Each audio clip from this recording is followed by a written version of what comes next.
Okay. So, good evening to everyone, and a very good morning to Mara, and good afternoon to Joanna. Shubho Sandhya Debjani di. Thank you for joining us again. Uh, I have the pleasure to introduce our resource person for the evening. Uh, Again, I keep on repeating about about our resource persons, that you can probably just Google and find out more information than what I will be saying, but I definitely feel like adding a few important things about her introduction. Uh, Debjani di is presently an associate professor in the Department of English at Indraprastha College for Women, Delhi, Delhi University. Sorry, University of Delhi. Debjani di has been translating very actively literature about partition written in Bengali, and I feel like referring particularly to her book, The Partition of Bengal, Fragile Borders and New Identities, which, by the way, is not actually a work of translation per se.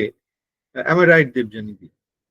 Yes, but it includes references to translated material, and Debjani has been very actively translating these stories. If I remember correctly, Debjani has either one major collection upcoming, or did it release just last month? Debjani mute আছে. It's coming out, Devadito. It's a collection of stories from the Barak River Valley. Absolutely, absolutely.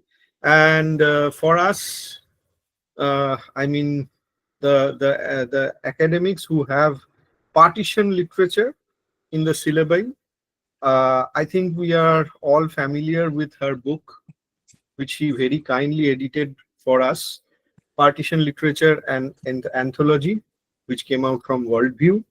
So Debjani has been one of the experienced and pioneer figures of studying partition literature. We are really thankful to have you with us, Debjani di.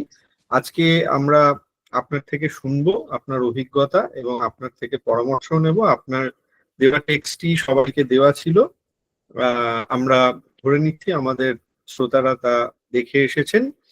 আমি বরাবরের মতো আপনাকেও জানাই যে আমাদের শ্রোতারা আলোচনা চলাকালীন চ্যাট বক্সে তাদের মতামত, কোয়েশ্চেন ইত্যাদি করতে থাকেন। আমরা শেষে সেটা অ্যাড্রেস করব। Without further ado, I hand over the session to you. So thank you. Thank you, Debadito, for a most generous introduction.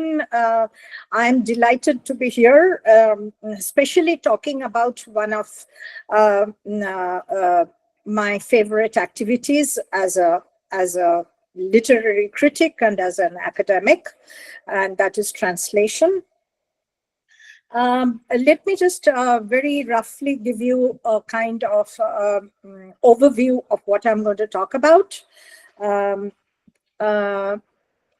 For the first 25 minutes, I'm going to talk a little bit about the practice of translation, what does it mean, and some theoretical premises which may be useful for people who will be translators or who are already translators themselves. And in the second part of my talk, I will be looking at the text of a particular story which I have already circulated. I have both the Bangla and the English version, and of course I will be talking a little bit about the practice of translation vis-a-vis this particular story, so that, you know, whatever I'm talking about, there is a kind of example in front of you, and it is easier to talk about theories, you know, when you actually have examples in front of you. I have been a practicing translator for some years now, and maybe I can say with certain a degree of self-consciousness that I know very little. of what drives me to translate. And in many ways, I realize that it is a pretty thankless task, because what drives one to translate, I really cannot put it in words, because one reads something, one likes it, and even as a reader, when you go to pick up a translated text, you barely look at the translator's name. So the life of a translator is filled with a kind of pusillanimous and discreet act of hunting. And this hunting is, I'm using this metaphor of hunting because it's nothing very sort of glorious or filled with glory, but it's something which is almost done in a hidden way. It's a hunting for words, and words are our constant companions. But words are very hard taskmasters. So let me get down to the nitty-gritty. What does translation actually do? What are the essential features, or what are the characteristics that I think translation actually entails when you come to think about it? And before I go on to a very interesting European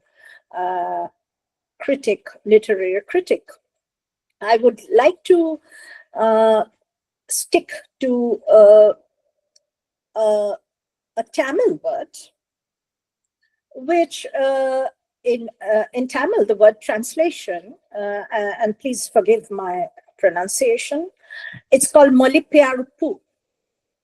So it's a combination of two terms, that is moli, language, and pyarpu, to remove. So what is interesting is the second term, to remove. So the second term emphasizes an aspect of the praxis of translation that is not fully conveyed with the English term, which comes from translatio, to carry across, to translate, to carry across, or transfer from one natural language to another. The Tamil word actually points to a very interesting conception of translation, which I really am very interested in. And that is the Tamil verb payaruppu, that's the second term. The Tamil verb payar means not transfer, but to dislocate, to uproot, or to unseat with force. And this is a very interesting conception of translation, which is very different from the European term. To dislocate, to uproot, to unseat. So the term Molipiyaruppu stresses displacement or dismantling of meaning, rather than conveying of meaning from one semantic site to another. So it's a very interesting way in which translation, the activity of translation, is seen. It's a dismantling of meaning. Rather than conveying a meaning from one semantic site, from one language to another, it's actually a dismantling of meaning. And this term draws attention to what I see as an essential violence that underlies the act of translation. And I'm going to, of course, explain what I mean by this act of violence. I brought up the Tamil word to underline the fact that translation is not a straightforward task that allows a text to travel easily across borders. It's not. It's not a baggage which can easily be transferred. Now, one text is not a baggage which can easily be transferred. But it involves, and this dismantling that the Tamil word actually points out, it involves a certain degree of force, a powerful uprooting of texts from one language to begin a new life in another language. So there is an essential act of violence implicit in the act of translation. We are, and I'm here not talking about intersemiotic translation where a novel is translated into a film, but I'm talking about proper translation, that is a translation from one language to another. So it is an uprooting of a text from one culture, one semantic system, and then it is given a new life into another language and another semantic system. So the question then immediately arises is that then if there is this violence and this dislocation and this uprooting, does it mean that translations are ineffective? Does it mean that, when we take one text from one language and transpose it or dismantle it and then give it a new life in another language, does it mean that translation is not always possible, or it is ineffective? I'm not going to go into that question right away. I'm going to come back to it a little later in another manner. But I want to rather call your attention to the task of translation as a very multifaceted and complex procedure involving a number of conflicting processes. And as a translator, for instance, one has to be very self-reflexively be aware of the contingent nature of what we are doing. So I'm going to explain this in a short while. But what do I mean by the pusillanimity of a translator's practice? The fact is that as a translator, one has to be constantly in search of a word. And this search, of course, involves a certain taking into account the discourse or the semantic system into which the word is being put into. So the significance of language, the significance of language politics, and the significance of the process of translation. For instance, it is a process which is not ever complete or fixed. It is an incomplete, transient and fluid process which takes place between words and words and words and identities. For instance,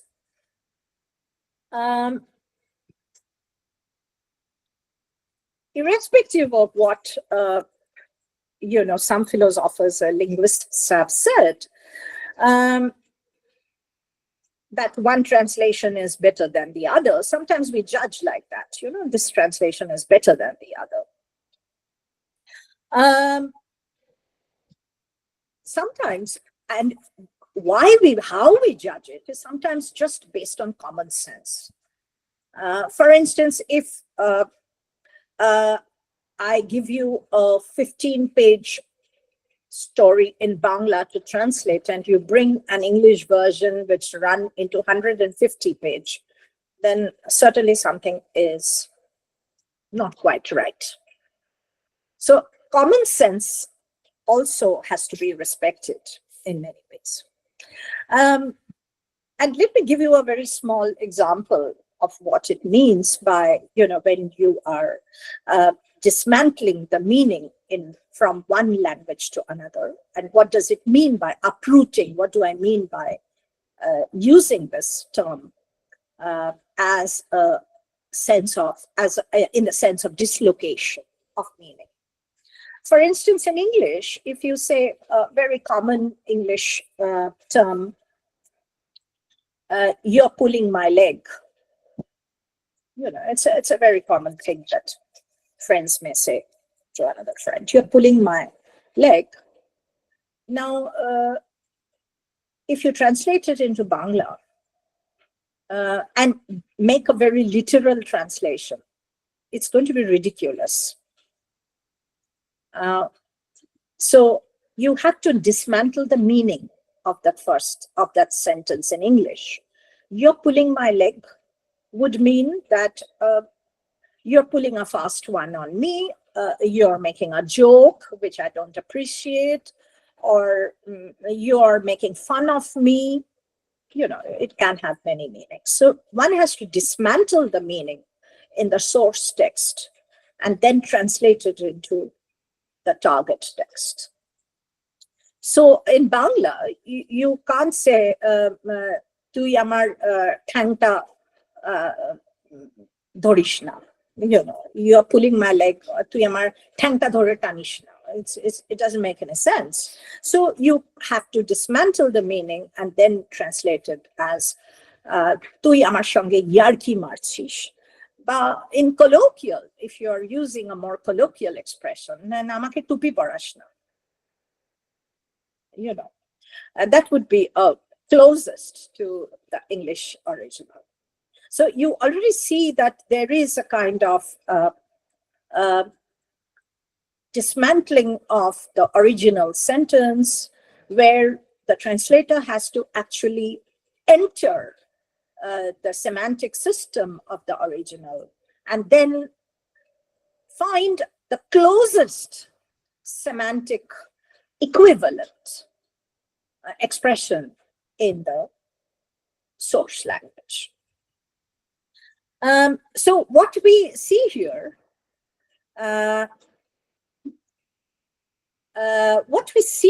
is literally a translator is being unfaithful to the original, actually to be truly faithful.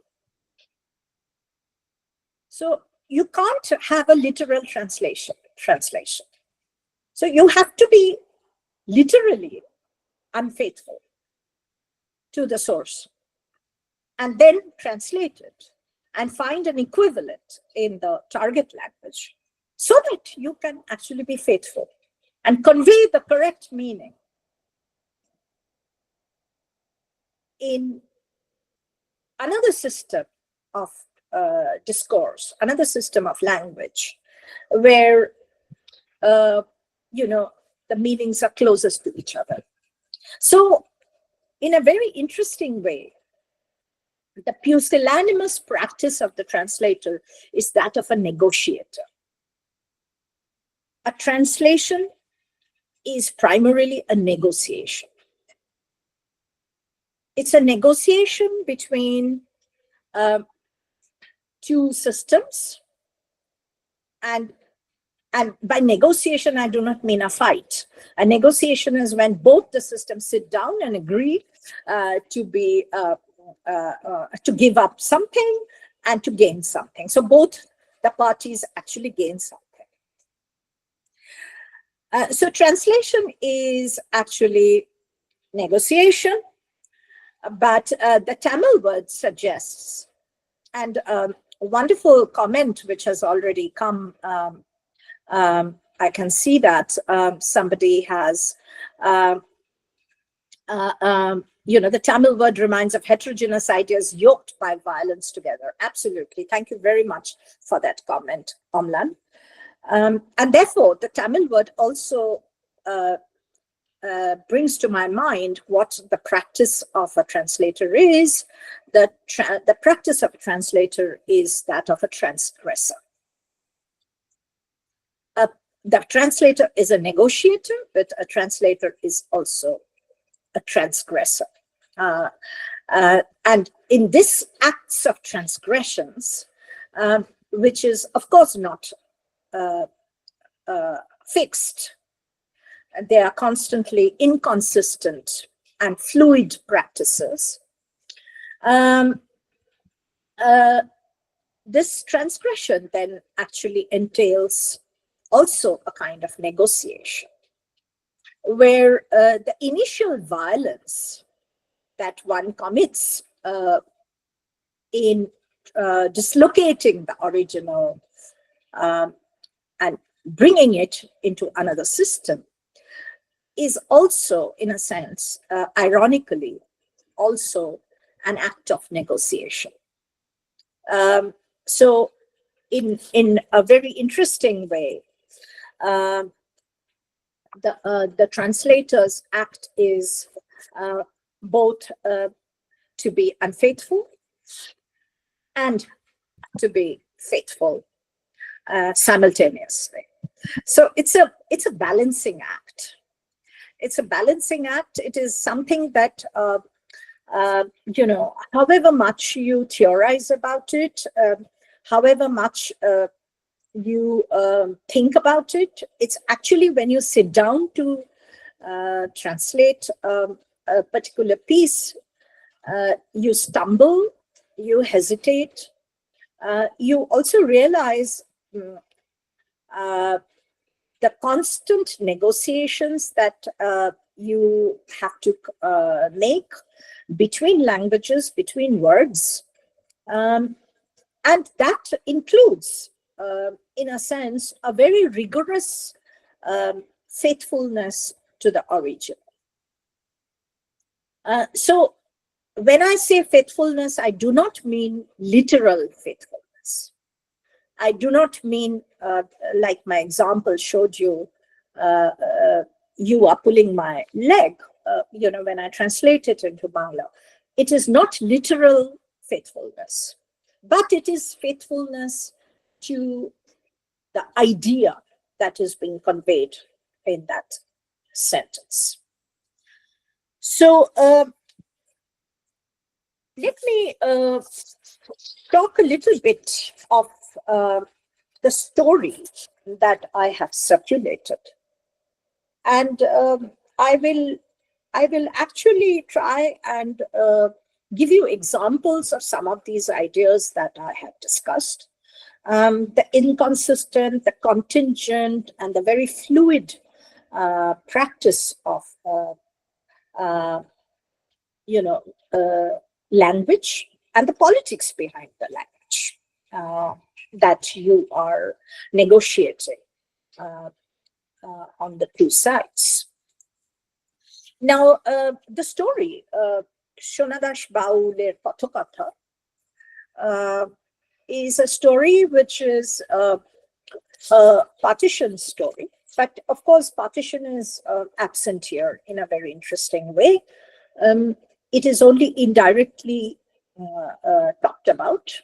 The story is about a marginal figure, Shonadash, who used to be a baul, a singer, but who now works under Gagan Babu, a Hindu, who is also a landowner, or certainly a well-to-do businessman who has a go down where he stocks up food grain. Now, when I sit with the story, the first stumbling block is the title, Pathokatha. Now, you will understand that Pathokatha has a very typical and a very particular cultural significance in Bangla. So if I have to translate Kathakatha, there is no equivalence in English, because the act of narrating the story of the lives of gods and goddesses with certain musicality to a group of very intimate group of audience is not something that you would have in the cultural context of English. So what you have in medieval English poetry or in medieval European poetry, you have the minstrels or the troubadours who go from place to place and sing. And sometimes, of course, it is in an intimate setting, but sometimes it's also in an aristocratic household. So it's very different from what Kathakatha would mean. But if I have to find an equivalence to the act of telling stories, then the word ballad comes closest to mind. It is not a very happy equivalence, but it's the best I could take. And the reason, I'm going to explain why the reason I chose ballad over any other word is because ballad has this element of orality, which Kathakatha has. It has an element of orality. It has an element of being spoken out loud to a group of listeners, and it has a musical element to it. So the ballad comes closest to mind. I also chose ballad instead of any other English word. I'll be happy to know if you can think of any other equivalent English word for Kathakatha. I chose ballad because the characteristic of ballads are always a story with a mainly tragic ending. And it fits the tone of the story that I am translating. So the ballad tells a story. And in a story about a man who is soon to become homeless, there is that element of tragedy, which I think is very explicit in Dadul's narrative tone. So the narrative, so let me just take out the story. Please give me a minute. So the first stumbling block is, of course, the title. But the second stumbling block was the language. The original Bangla uses what we know as the dialect of Bengali, which is used in the eastern part, and which is loosely termed as Bengal. But the dialect that is used in the story has no equivalence in English. For instance, I can't use a dialect of English that would actually catch the nuance of the language that Shonadash speaks. So I had to take a very terrible decision. And this is the violence I'm talking about. You are dismantling the original. I had to take a decision of using all the conversation and rendering them into straight English. The choice was either to render them in straight English or to use a kind of dialectical English which would be untrue. For instance, I can use a dialect of English, like, for instance, that is used by the working classes in London, the Cockney. But Cockney is not the language that is spoken, that has a real equivalence. So the negotiation that I had to do, the transgression that I had to do, was to take this very hard decision. Because there is no equivalence. And here comes the politics of language. The language which is spoken by Shona Das is a language of the marginal, of the common man, but it is not equivalent to the language which is spoken by working class or the common man in England or in America or in Europe, where English is spoken. So, so that is the violence that I had to perpetrate, the transgression. But it was a negotiation in a sense, that I have to render the original into another system where my readers would actually get a sense of what is happening. And the most important sense that I needed to convey was the way the narrative takes place at two planes. The narrative takes place on two planes. The first is, of course, the life of Shona Das, who runs errands. He's an old man. He's not a young fellow. He's an old man, but who is kind of works as an errand boy for Gogan Babu, his master. So that is the first plane. But the second, which is the hidden plane, but also quite apparent in the way the story unfolds, is the exodus of the minority Hindus from East Pakistan. And both the story of Shona Das, who will be told by his master that he is leaving for Calcutta, and therefore he now becomes homeless. So both Shona Das's story and Gogan Babu's story are stories of departures. They are stories of departures, but they are stories of departures with two different objectives. And the first is Gogan Babu's departure as a wealthy minority Hindu businessman to Calcutta is a departure with an ending. But Shona Das's homelessness does not have an ending. At the end of the story, if you remember, the story ends on a very interesting sentence. Can I just read the Bangla and then the English?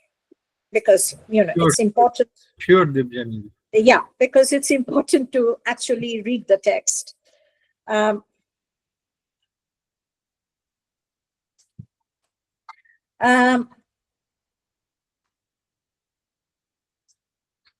This is the last bit of the story. I'm reading the Bangla, and then of course I'll read the English. Shona Dashke dekhi daklen babu, ai Shona kotha ase. Shona Das অবাক হয়ে গদির কাছে এক কোণে জড়সড় হয়ে বসে। বাবু একটু গলা খাকড়ি দিলেন, তারপরে বললেন, আমি কাইলি যাইতাছি। Shona Das অবাক হয়ে বলল, কই জানোস না? না, আমি তো কিছু জানি না, কলকাতা যাইতাছি গা। শুনে আকাশ থেকে পড়লো Shona Das, বোকার মতো বলল, আপনার আরত গদি পেচ্চা ফেলাইছি। বাইরে এসে, and after this conversation, খানিক পরে ওঠে Shona Das। গগন বাবু বললেন, কই যাস? সোনা দাস কিরকম এক দুঃখী গলায় বলল, আইতাছি। বাইরে এসে সোনা দাস টের পায় বুকের ভেতরটা কেমন করছে। এই বুড়ো বয়সে কাঁদবে নাকি সোনা দাস? চিৎকার করে কপাল চাপড়ে কাঁদবে খানিকক্ষণ। কাঁদলে লোকে হাসবে। একটা বিড়ি ধরিয়ে বাজারের পেছন দিকটায় যায় সোনা দাস। বাজারের পিছনে বিশাল মাঠ, মাঠের পরে ধানি বিল, মাইল মাইল জায়গা নিয়ে পড়ে আছে। বহু দূরে গ্রাম প্রান্তর। গ্রামের মাথায় ফুটে আছে চাঁদ, জ্যোৎস্নায় ঝিমঝিম করছে চারিদিক। সোনা দাস ক্লান্ত বিষণ্ণ ভঙ্গিতে মাঠ ভেঙে হেঁটে যায়। কোথায় যায় কে জানে।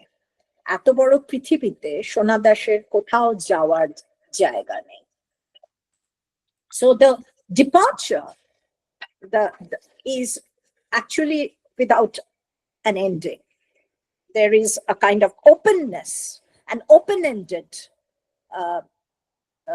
way in which the language draws us into the story and into the essential, what Lukács calls the universal homelessness of the protagonist. So this homelessness is not something that comes to an end. It's not like Gagan Babu who departs from one home and goes to another. Shona Das loses his home and goes out. So the whole narrative of the story becomes a kind of explication of this kind of universal homelessness. And I have translated into English. So he lit a biri and walked beyond the market. Mile after glittering mile, the fields lay in the moonlight. In the far horizon, he saw the marshes and the faint outline of a faraway village. The huge moon stood like a sentinel at the edge of the sky.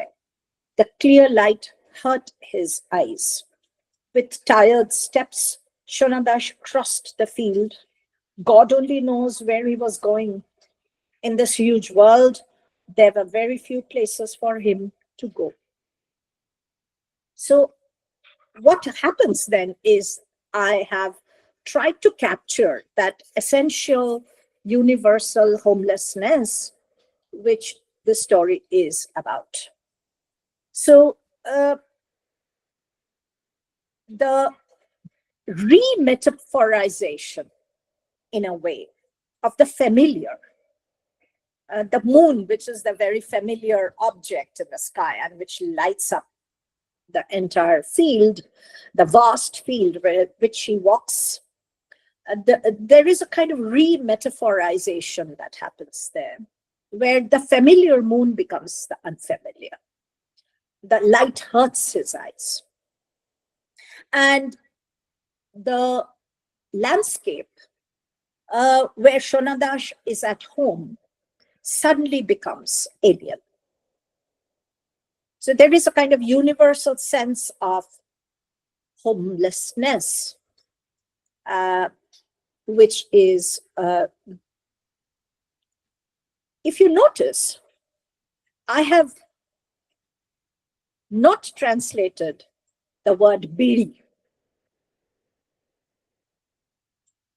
And that is, and you will also notice in the story, if you have read it, that the names of flora and fauna, for instance, are left as it is. Similarly, there is a word where Shona Das goes to call the prostitute Alta, and he says, and he gives a very short introduction to us about who Alta was. And he says that she was once married to a Chaura Latial. Now, the word is very interesting. Chaura Latial, Chaura, from the word chaur, which means sandbanks. So these latias, these goons or thugs, who wielded the lati or the stick, were often used by landlords to go and claim a particular sandbank if it had risen overnight. That's how sandbanks rise. Overnight there would be a huge sandbank, and there would be conflicting claims of ownership to the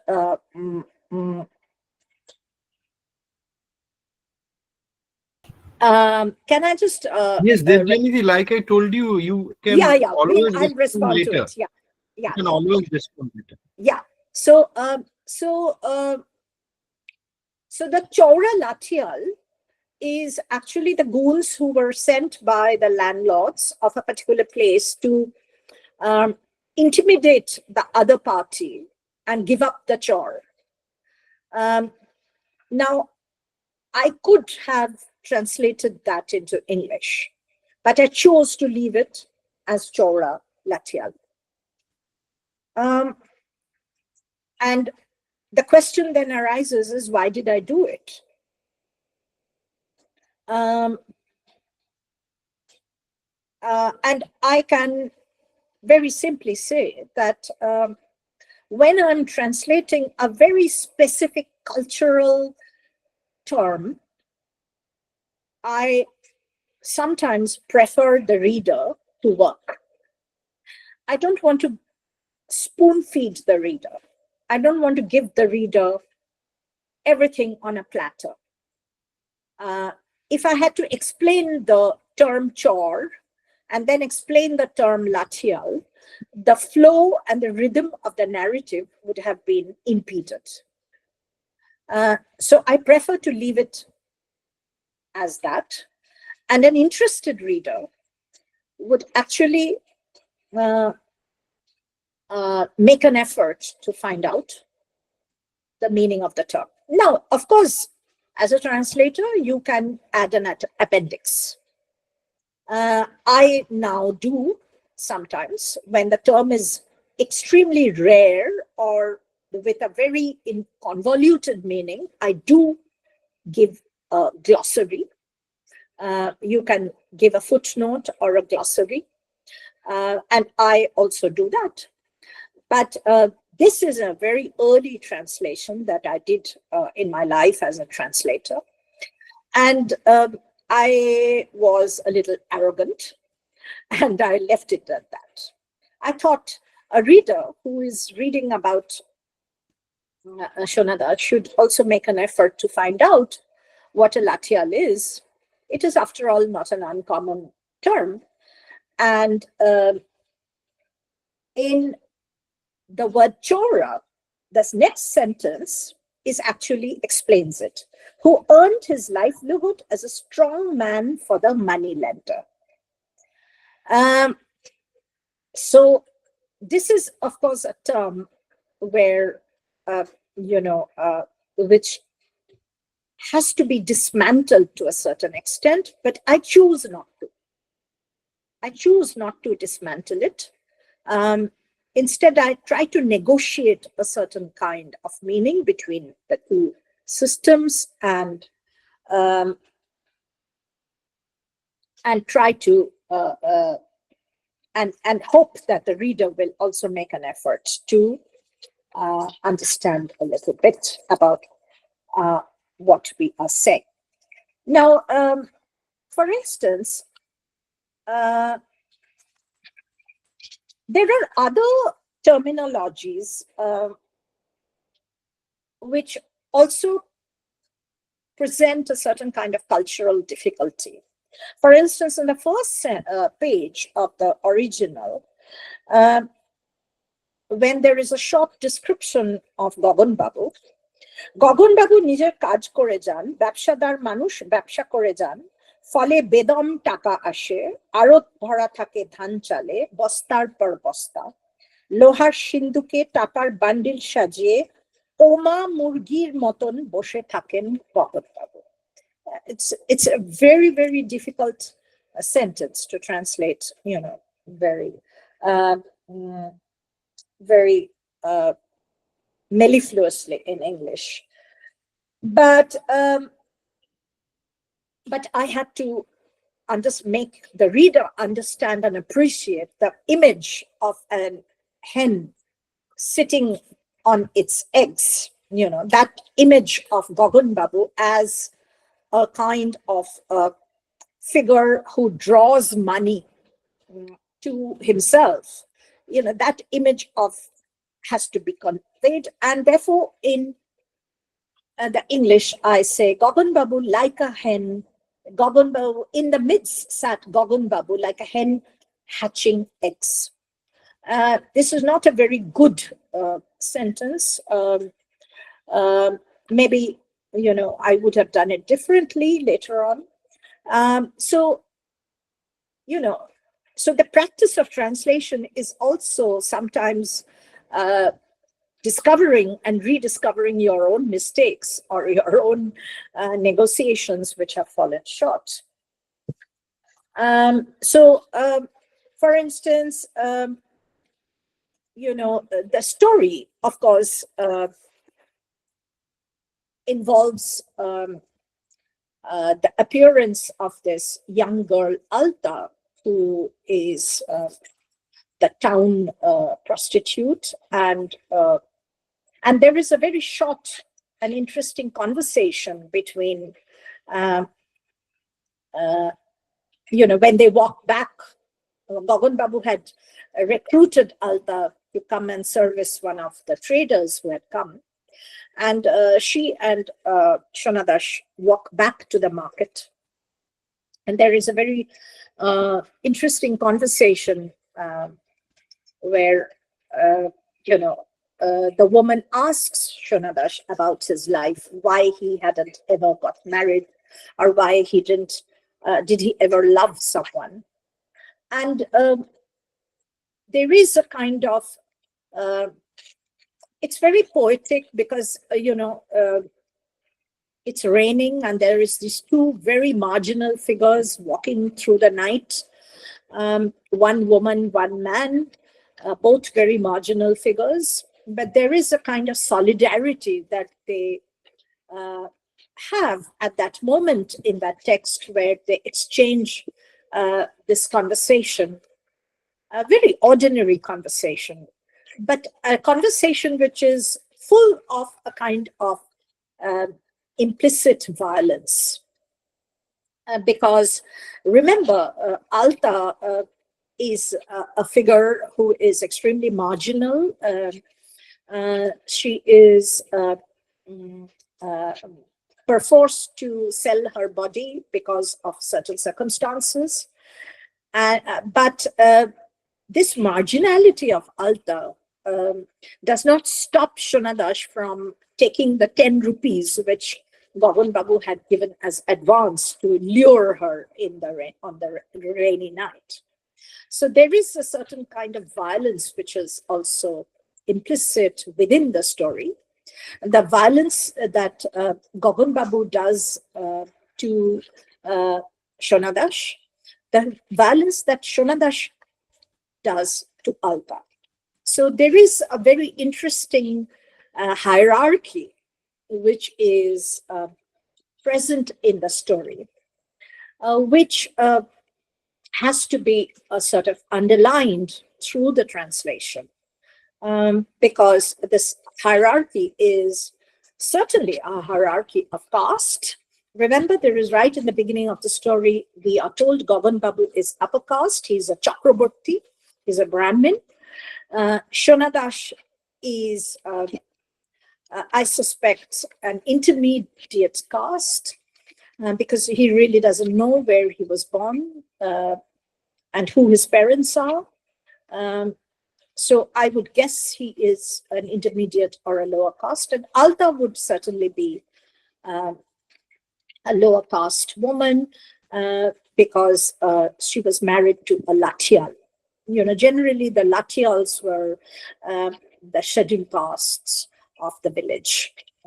So there is a very interesting caste hierarchy within the story, which it has to be brought out, very clearly in the translation. And I hope it is apparent when you read it. Let me stop here and if there are, of course, I'm happy to take any questions, but if there are any other points uh, which are coming up, or the questions which are coming up, I'm happy to take them.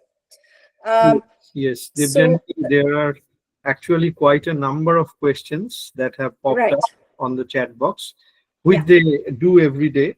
We are really Mhm. thankful to our participants for that. So, with your permission, I would be reading these out to you one by one. There is one question about the folk English.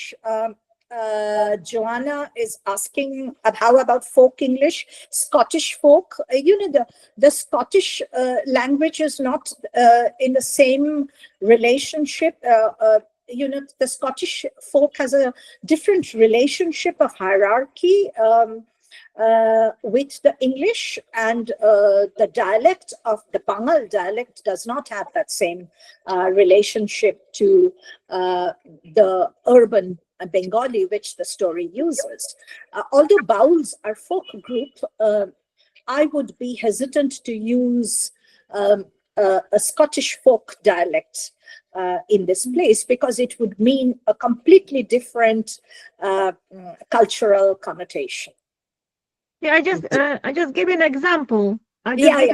Because Scottish it can be a separate dialect. They say pub, for instance, instead of pub, but it's also some Scottish words are used commonly in English as a very low standard. Actually, if we think about pronunciation of English, only RP is a high standard. The rest is, but it's another story. I just gave you an example because I was thinking that Bard is for sure not a good translation, because Bard comes from Vyasa in Europe. Bard was taken from Vyasa, someone who recites epics. And here, when we think about the folk tradition, and Bards are syncretic group. Right. They have some ideology, right? Yeah. But I'm not very sure, Joanna, in the story whether Shonadash is a real Baul, because he is, of course, he has become Baul by force of circumstances. He was not born into the Baul tradition, whereas in the Bauls are generally, people who are born into the tradition. Shonadash has become a Baul by virtue of the circumstances. He was an abandoned child, and he grew up, singing to earn his living. So there is a difference between, Okay. So, adding something to this, Joanna had also added two observations about the concept of reincarnation in translation, referring to Rabindranath, and the concept of patriciadal act against the source text, de campo. So, Joanna, if you want to interact, we have enough time for interaction. Because, Madam, you just mentioned this translation as an act of violence. So it reminds me of Geraldo de Campos, who had this concept of cannibalistic, first of all, of killing the original, then kind of a vivisection, so opening. So there's a lot of violence in his concepts, because he had this concept of replacing, parts of the original source text body to, And I mentioned Tagore because you mentioned another life of in translation of the original text. So, yes. So this is, there's not much violence in it. This is just a natural death, I would say, of the original. And although maybe it is not natural death, because we as a translators, maybe we so somehow the original. We choose to translate. So it's not a natural process. Absolutely.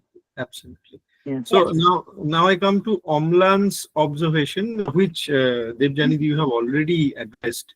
Tamil word reminds of heterogeneous ideas yoked by violence together. So Omlan, if you want to interact, we have enough time to do that.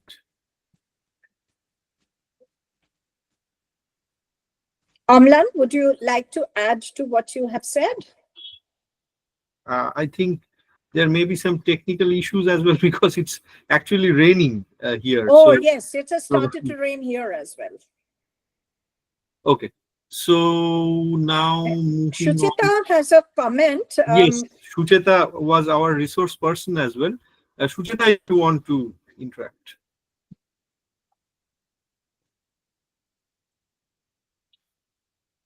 Namaskar Debjani, I've heard so much about you. Thank you so much. So I basically wanted to ask you a question, not on translation, but on identity and being a partition child as a Bengali. But maybe we should leave it for later, or should we ask it right away? I mean, should I ask it right away? Please go ahead. I mean, I don't Yes, believe in so- censorship of any kind. I wanted to know your thoughts on the concept of multinationalism or dual citizenship of such a person who is like a second or third generation migrant, immigrant, second or third generation immigrant to India from Bangladesh. That's a kind of a direct question. I'm not very sure if I have the knowledge to pass a comment on dual citizenship. Unfortunately, in South Asia, we are living in a time when borders are very pertinent and borders are, how shall I say, enforced. So I have my doubts whether such kind of dual citizenship or duality can actually be. I think it's a very utopic vision. At the present condition of South Asia, I would think it highly unlikely. I see. But that is my placed the question personal in a opinion. legal manner. I just wanted to place it in a place of a psychological sense of belonging. But I placed it like I wanted to talk about the concept of multinationalism. Like a person need not be belonging to a single country. If he could belong to more than a country, one country. If he could be as invested in the politics of a different country as well as the one of which he is a citizen. That I was think, the idea. Suchita, you're asking a very large question. I see, and let me invoke Tagore when I want to answer this question. Tagore, of course, have shown through his writings that we can be citizens of the world. He was a citizen of the world in a most magnificent way. And, in spite of being culturally rooted, he was constantly open to ideas and to cultural ideas and different kinds of influences from different countries. Shantiniketan is, of course, a wonderful example of that, being at home in the world and being about the world. So there is a kind of very interesting way in which he negotiates the home and the world. And I think it's a wonderful way in which he has shown us the path that we can be very rooted in our culture, but we can always be open to influences and languages and cultures from other countries. And I have always found Tagore to be my guru in that way. He is really my guru. Thank you. Thank you, Sucheta, for raising that question as well. I come to Nandini Di. Nandini Di has some very interesting observations. Nandini Di, if you want to interact, please go ahead. Yeah, sure. I'm probably just kind of nitpicking. When Shona Das bolche aitasi, this is basically amra jacchi boli na ashchi boli. You have translated as I'm here. Now, ekhane I think it is important to say that, aitasi means I'm leaving, because Shona Das can leave, but he doesn't have anywhere to go to. So shouldn't that have been kind of brought out? There is, I have used I am here because he is also reassuring Gagan Babu that he is not going anywhere. There is a kind of, in the story, there is a kind of very servile attitude he displays towards Gagan Babu. He tells Gagan Babu that, even if it is a very rainy night, he will do whatever he is asked.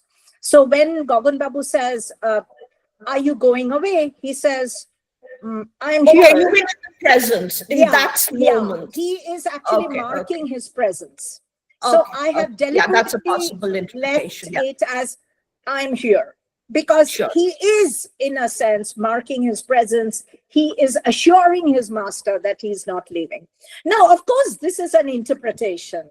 Of course, I Nandini. understand, but since you have done the translation, I'm sure you have gone into it deeper. So No, it's not that. It's just that it's every act of translation is also an act of interpretation. absolutely. So of course, your interpretation is absolutely correct. But I choose to do it in a different way, because in the light of the story, it is very important that Shonadash is marking his presence. Okay. So instead of going into the word aitasi, which is I'm going away, I'm leaving, I choose to interpret it as I'm here. He's assuring the master that he's not. Yeah, I get it. I get it. Yeah. The other point I wanted to make, I mean, throughout this entire course, I have been harping on the translation of dialects. And yes, I mean, I would have also gone with the way you have gone, translation into straight English, but it is so uncomfortable. How does Yes, one of get course it is. Of course Yeah, it is. I mean, I don't think there is an answer I'm to not that. denying Maybe it we at can all. just use a few words, but yeah. Sometimes when you're not just translating plain Bengal Bhasha, but dialects which I don't even know from within West Bengal, it's very difficult to get that across. If you have any comments on that. Yeah. it would For be nice. instance, let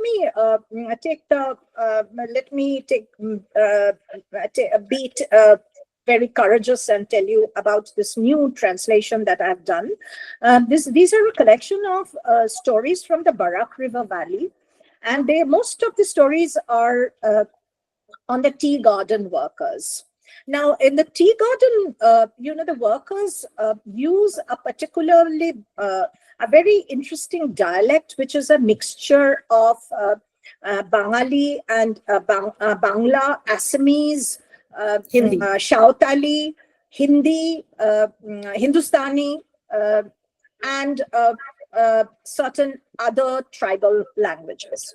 So this Bagania Bhasha is very difficult to translate because there is no equivalence in English. So what I have done, and this is of course a change that I see in myself as a translator. Earlier, I would have translated each and every sentence into straight English. But now I deliberately leave a sentence or two. Supposing there is a conversation, between two people, and there is a conversation of say 5 to 6 lines, I deliberately leave a line untranslated.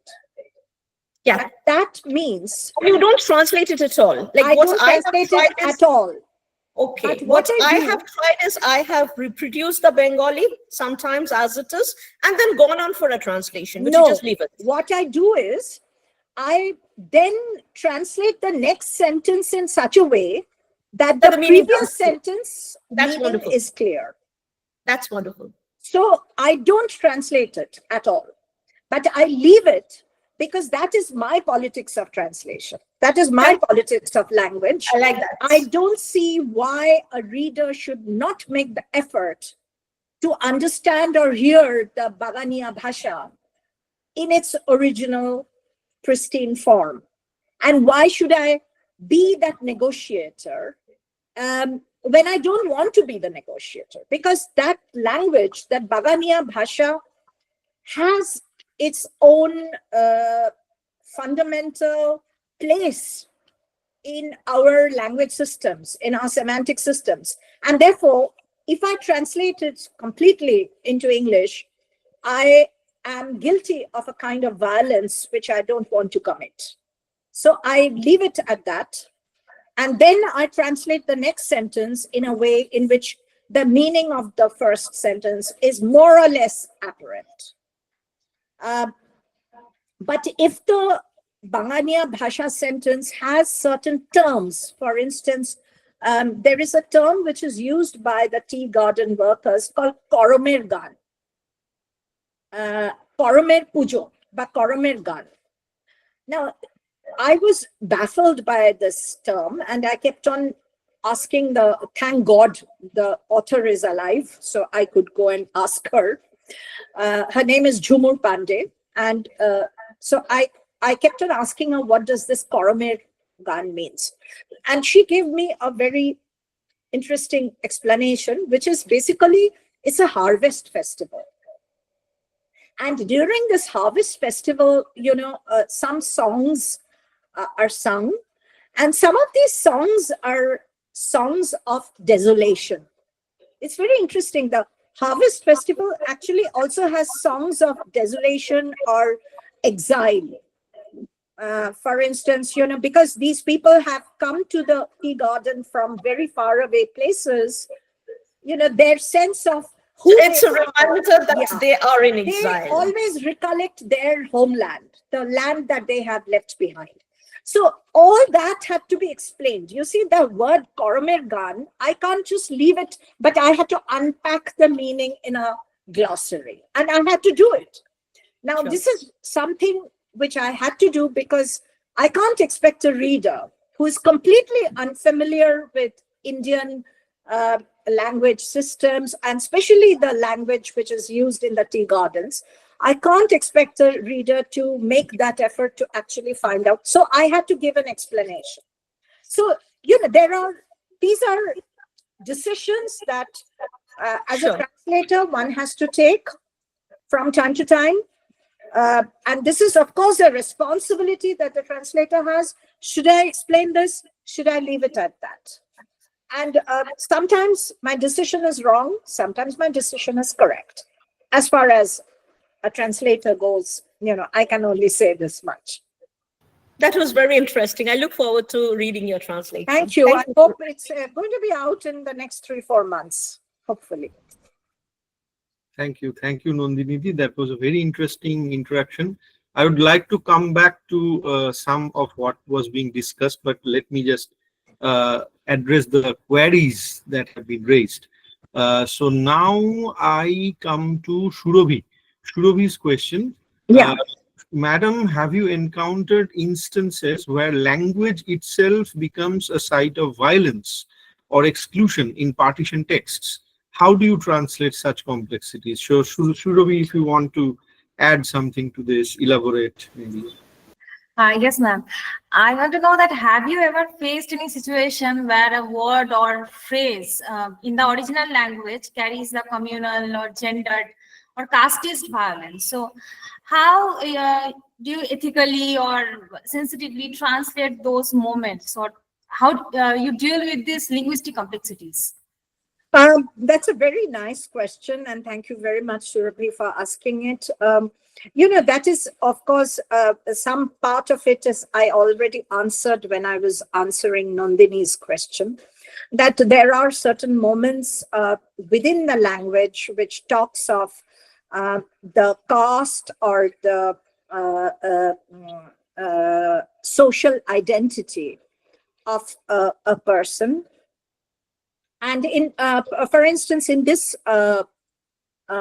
story as well, there is a very interesting underlying caste hierarchy, which I already talked about, between Gagan Babu and Shonadas and Alta.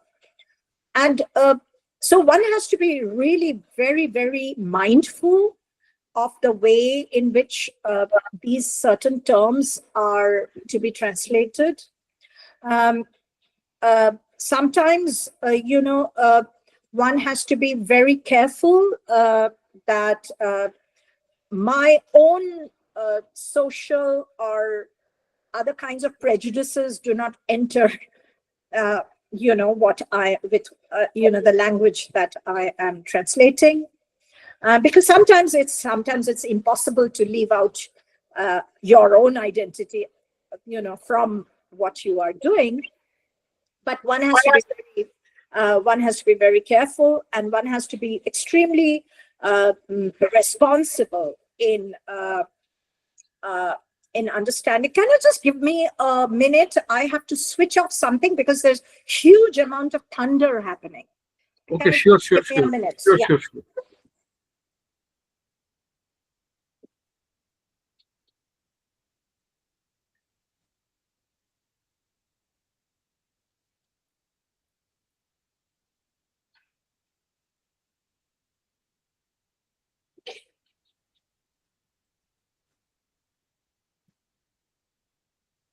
Sorry about that. There's না, না, huge এ তো- rainfall and thunder happening. এ তো কারো হাতে নেই, আপনি কি করবেন?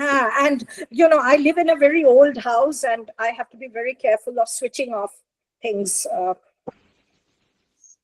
You can actually hear the thunder. It's pretty bad. I could. So one has to be going back to that point.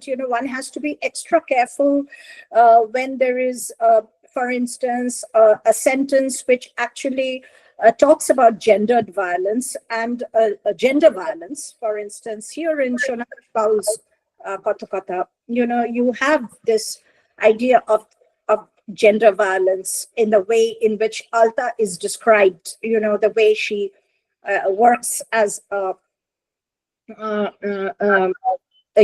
as a prostitute in the marketplace, and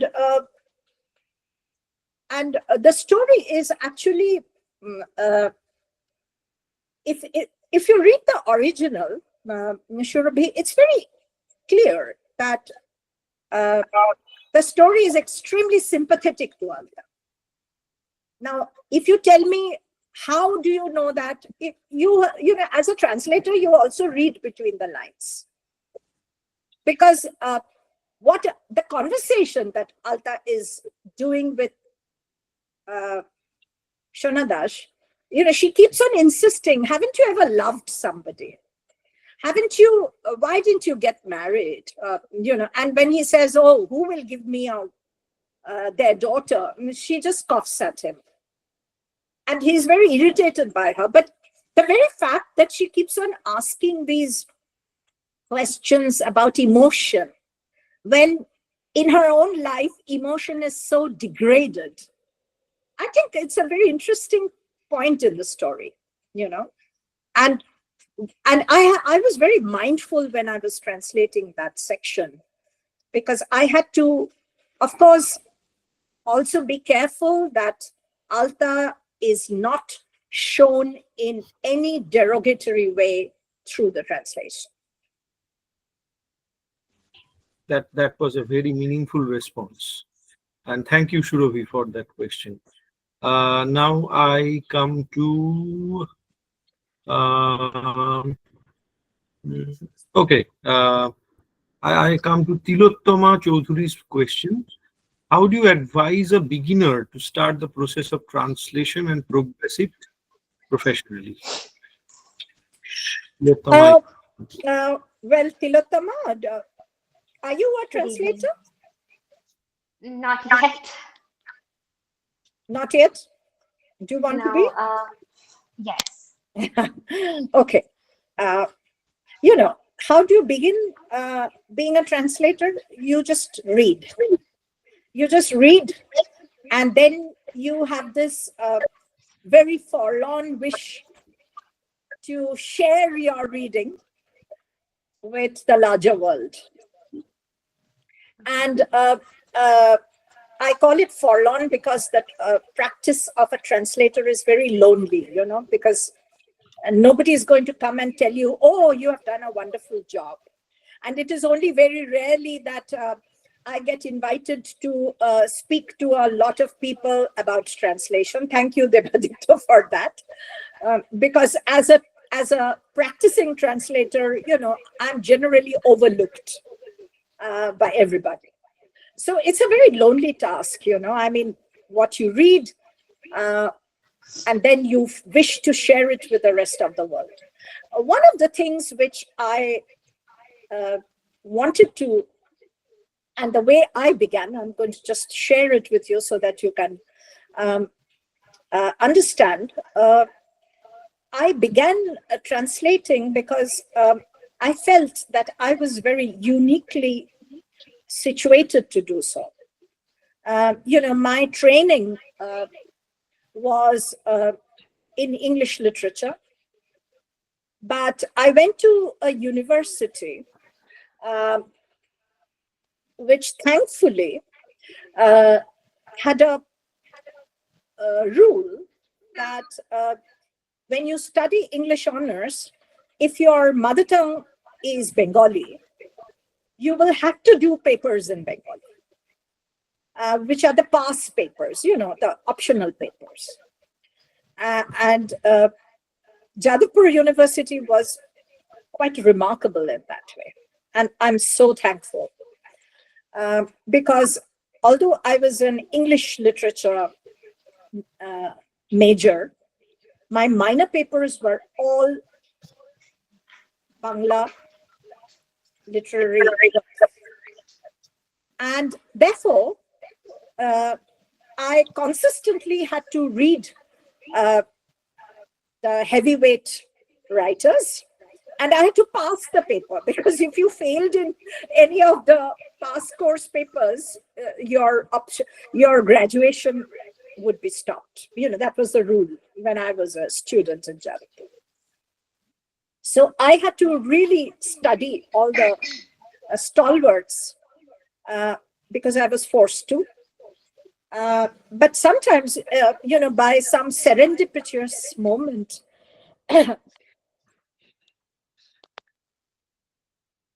when I began to read Bibhuti Bhushan and Premendra Mitra and Rabindranath, I realized that I was slowly falling in love. And I was falling in love with these whole group of men and women. Sorry, I should also mention Ashapurna Devi. And, my favorite is, of course, Shulekha Shannal. And I realized that I was in a very unique position to carry these marvelous writers and carry their work to another set of readers who would otherwise never know these brilliant writers. So it was a kind of mission that I embarked on. I won't say I have succeeded, but it was a mission, and it still is, because I read a wonderful story by Manik Bandyopadhyay, and I say, oh my God, people should know about this story. And I should sit down and translate it. So you read, and then you get this crazy wish to translate, and then you translate, and you begin translating. It's a very lonely task, but it is very rewarding. It's thankless, but it is a rewarding task. Thank you very much. That was it was very interesting to know. I'm also doing my bachelor's in English literature, and so I'm just going to graduate in a few days. And Okay. so I'm All the hoping best. to, thank you. I'm hoping to start translating my dissertation was on Bengali. It was one of your books, actually, one of your translated works that I wrote my dissertation on. And Oh, how wonderful. and so I think that has given me the wish to translate other works further, especially the novels and such. And there is such a treasure trove Yeah. of literature in Bengal. One Yeah. of the things I was wondering that you said today itself. So you mentioned how you left one line or something in the dialect for the reader to read, and you translated the next sentence in a way that they would understand the meaning of that line. Yeah. So I mean, this might be a bit of a silly question, but I was wondering, when you leave the line in the dialect, do you as in Englishify the Bengali, as in I write Bengali I out use in the English script.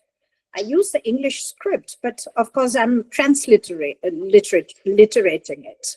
So I'm using the Jaiba, for instance. I would use the English script and say Jaiba. So you would the English reader would know the pronunciation and the word, but they would be able to read it in English. Yeah. Okay. So I think what I was also wondering was that an English reader who doesn't like know the dialects that are present in the Bengali language, and also probably does not know the difference between the Bengali we speak in Kolkata, for example, and the dialects that we speak in the rural areas or other parts of Bengal.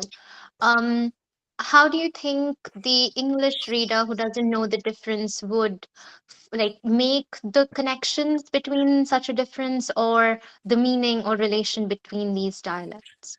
Uh, sometimes, and I have always done that with every one of my translations, I generally write a very long introduction, introducing the stories or introducing the context of the stories. And sometimes the context is very important, like in the terms of East Bengal, West Bengal, and in the context of the partition. And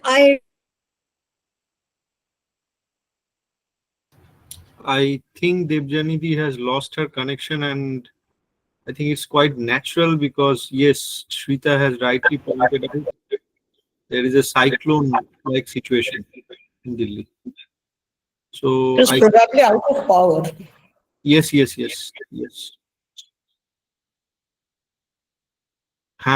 Tiki Joanna. It was a really engaging session, but let's see. I'll hope Debjani will find her way back to us somehow. But I guess we are all, helpless against nature. Yes, Mara. That's also a very interesting take.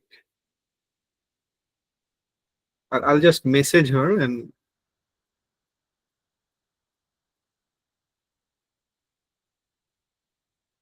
Can you hear me, Debaditto? Yes, Debjani. My lights have gone off, you see, so I'm using my phone. I'm sorry about it. Debjani, যদি প্রয়োজন হয় আপনি ভিডিওটা of করে দিতে পারেন, মানে charge বা network. So I'm just going to, it's already time. It's 8:22. So I'll just quickly answer this question.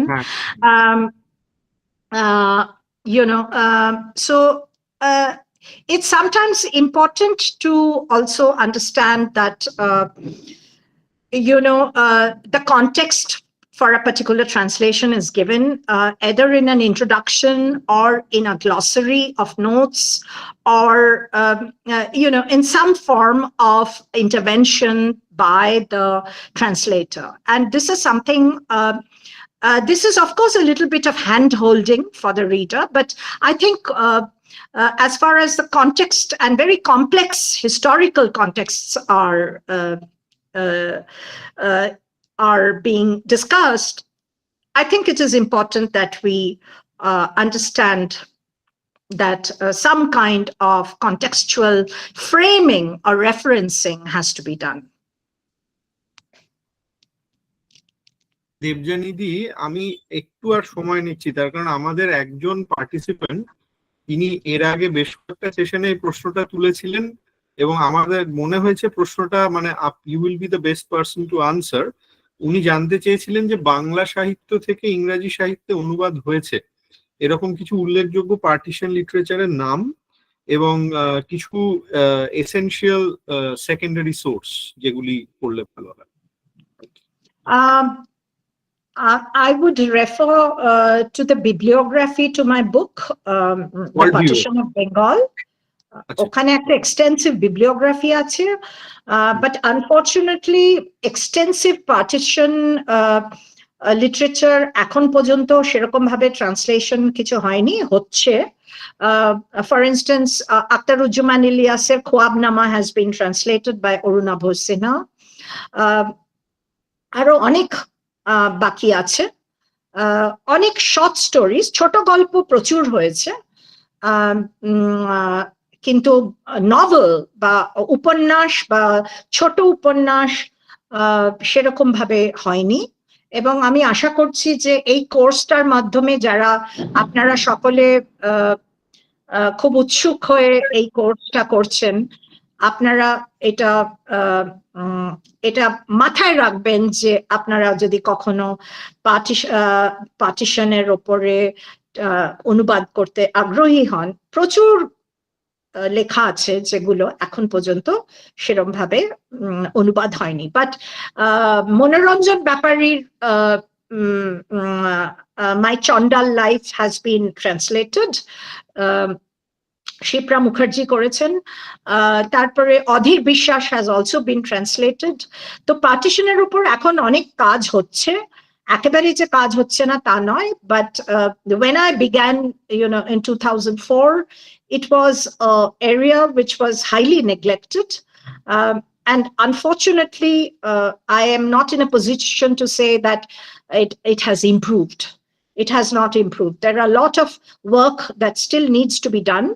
আর শুধু পশ্চিম বাংলার লেখা অনুবাদ করলে হবে না, পার্টিশনের অন্যান্য জিওগ্রাফিক্যাল যে এরিয়াগুলো আছে, যেরকম আসাম, ত্রিপুরা, আসামের বরাক ভ্যালি ফর ইনস্টেন্স, যেখানে বাংলা ভাষাভাষীরা থাকেন, সেরকম জায়গার লেখা আপনাদের নিশ্চয়ই আগ্রহী হয়ে আপনাদের অনুবাদ করা উচিত। আমি যে কাজটা শুরু করেছি সেটা একটা খুবই সরু একটা রেখা, পথরেখা। আপনারা যদি সবাই মিলে আগ্রহী হয়ে সেই রেখাটাকে আরো বিশাল করে তোলেন, I will be very happy, একদম একদম। আমি খুব দ্রুত মারা একটা খুব ইন্টারেস্টিং কমেন্ট করেছেন, মানে এই ডায়ালেক্ট ইত্যাদির ব্যাপারে, মানে অ্যাজ অ্যান ইংলিশ স্পিকার ওনাদের অনুভূতিটা নিয়ে আমি সেটা একটু দ্রুত পড়ে দিচ্ছি। As a speaker reader first, we do not always make the connections or relation, but often we take something completely different from a story. It's not always a deficiency, it just is.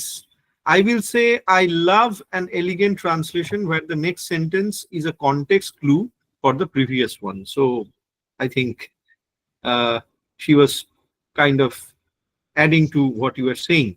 Yes. Debjani. Yeah. And yes. I think Thank you, Mara. That's an insightful comment. Yeah.